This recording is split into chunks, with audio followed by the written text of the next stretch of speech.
Hey guys, it's Kelly here, the grief guru, and here we talk about all things related to grief. What it looks like, what it feels like, what to do with it, and most importantly, how to move through it. So today I want to share with you a story. And for the purposes of this story, there's a couple pieces of information that you need to have in order for it to really resonate. So first of all, as we already covered, my name is Kelly, and it would be important for you to know that I lost my son to a drug overdose in July 8th of 2018. And my son's name is Quintin Casey. These are all important details for the story. So let's get going. So as I mentioned, my son passed away July 8th, and I live in Florida, and he was living in Minnesota at the time. So I flew up to Minnesota to make arrangements for his funeral. And several of us decided kind of right away that we were gonna get tattoos in honor of him. His name was Quintin, and we called him Q for a nickname. So there were a handful of us that knew we wanted to get a Q tattoo. And I wanted to do it in Minnesota, where he and I were both born and raised. So I put the word out on the street that I was looking to get this Q tattoo, and were there any tattoo shops that had openings that could accommodate us the week that I was home for his funeral. We had a couple of people get back to us. In fact, we actually had one person offer to come to my sister's house and do tattoos for us in her house for anybody that wanted one. But something in me told me that we needed to go to this one particular shop in Prescott, Wisconsin, which was about an hour away. So we made arrangements, we made an appointment to go out to Wisconsin and get our tattoos. This was a Wednesday afternoon that we had the appointment, just a few days after he had passed away. And myself, my sister, my aunt, and Quintin's girlfriend, Ashley, all piled into the car and headed out to Wisconsin.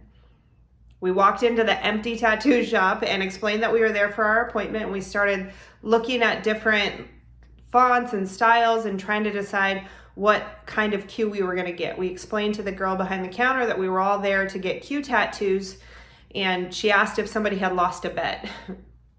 We just kind of brushed that off, and we were still looking at the different styles of tattoos when a young lady walked up and she said, "Hi, my name's Casey. I'm going to be your tattoo artist today."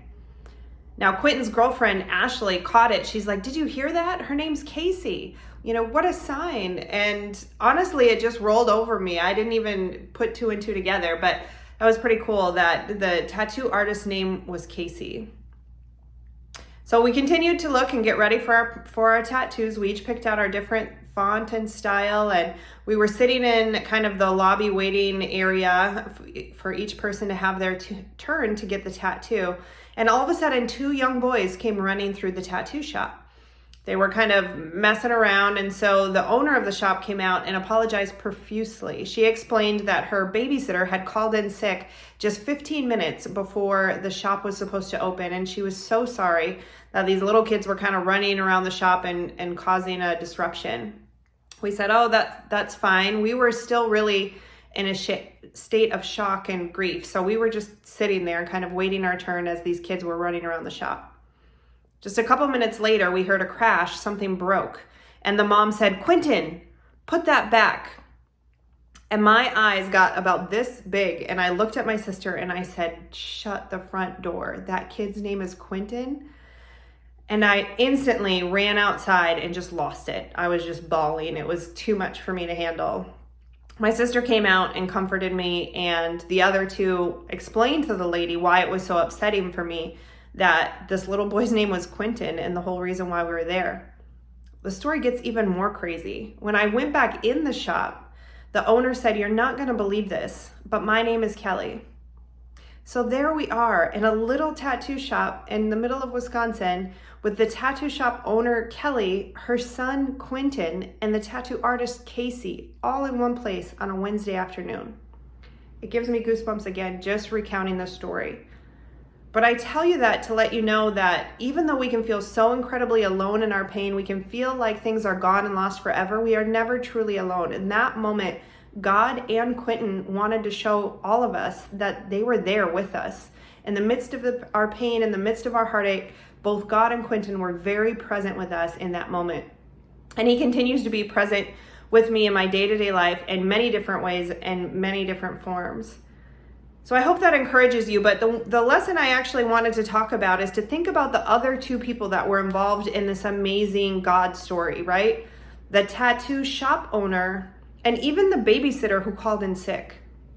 So to the tattoo shop owner, she was embarrassed. She was maybe frustrated at the babysitter for calling in sick last minute. She was having to deal with the disruption of having her kids around when she wasn't expecting to have them around. She maybe felt bad or embarrassed in front of her clients, that her kids were there, for all these things that she was dealing with. And actually it was just setting the stage for an amazing God moment in all of our lives.